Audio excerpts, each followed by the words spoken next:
El final del Imperio Romano estuvo marcado por enormes movimientos migratorios. Pueblos, en su mayoría germánicos, conocidos por los romanos como bárbaros, avanzaban hacia Occidente. Sus migraciones, muchas veces violentas, fueron auténticas invasiones que precipitaron la caída del imperio. Comenzaron en el siglo III y alcanzaron su punto más crítico en el siglo V. En el año 411, suevos, vándalos y alanos penetraron en la península ibérica. Los suevos se asentaron en Gallaecia, los vándalos en la Bética y los alanos en Lusitania y Cartaginensis. La respuesta de Roma dejó al descubierto su debilidad. Encargó a los visigodos, un pueblo germánico establecido en el sur de Francia, mediante un pacto con el imperio, que entraran en Hispania para expulsar a los invasores. Y lo hicieron. Derrotaron a alanos y vándalos. Con la caída definitiva del imperio de Occidente, los visigodos fundaron su propio reino con capital en Tolosa, la actual Toulouse, en el sur de Francia. Su dominio se extendió por el sur de la Galia y buena parte de Hispania. Pero bajo la presión de otro pueblo germánico, los francos, terminaron por asentarse plenamente en la península ibérica.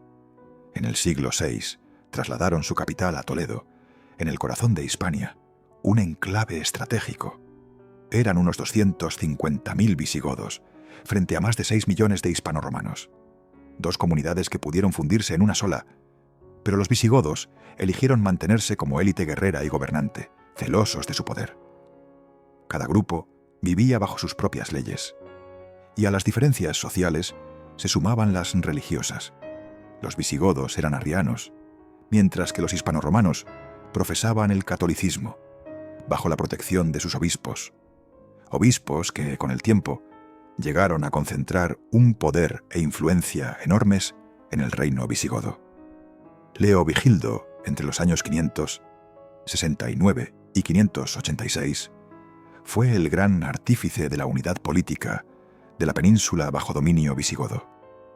Pero la verdadera integración entre visigodos e hispanoromanos llegó gracias a dos pasos decisivos: la conversión al cristianismo del rey Recaredo y de su pueblo en el Tercer Concilio de Toledo en el año 589, y la publicación, en el 654, del Liber Judiciorum, o Fuero Juzgo, bajo el reinado de Recesvinto, un código que puso a todos los habitantes del reino bajo las mismas leyes.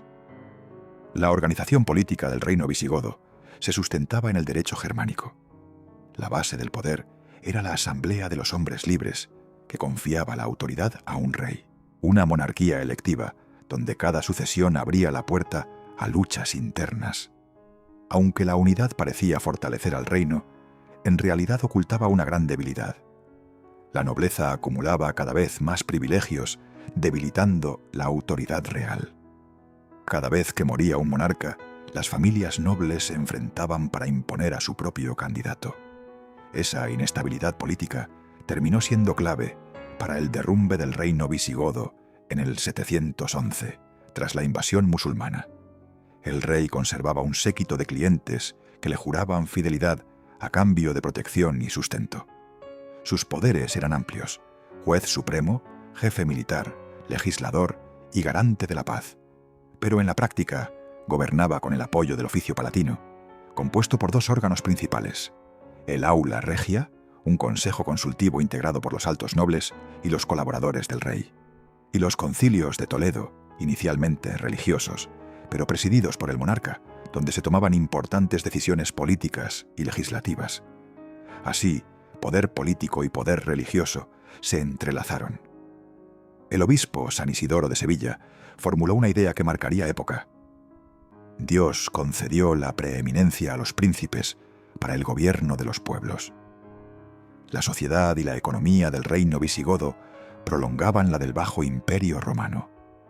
Seguía predominando la economía rural, mientras la vida urbana y el comercio se hundían en la decadencia. El campo estaba dominado por las villas, grandes explotaciones propiedad de la nobleza y la iglesia, trabajadas por colonos dependientes de los terratenientes. En lo más bajo de la escala social se encontraban esclavos y libertos, ligados de por vida al servicio de sus amos. Por encima, la nobleza heredera de la tradición romana y los visigodos guerreros acumulaban cada vez más poder, un poder que terminaría por desgarrar al propio Estado que ellos mismos habían construido. La aristocracia senatorial hispano-romana, junto con los nobles visigodos asentados en Hispania, se adueñaron de grandes dominios. En ellos los colonos vivían bajo una creciente dependencia de los señores de la tierra. Al mismo tiempo, se fortalecían los lazos de dependencia personal, un proceso que abría el camino hacia una sociedad feudal. En este contexto, los gardingos, la guardia personal del rey y su clientela armada, recibían como recompensa extensos latifundios, los llamados beneficios. Así, el poder político, militar y económico se entrelazaba, consolidando la influencia de la nobleza y marcando los primeros pasos hacia el feudalismo medieval.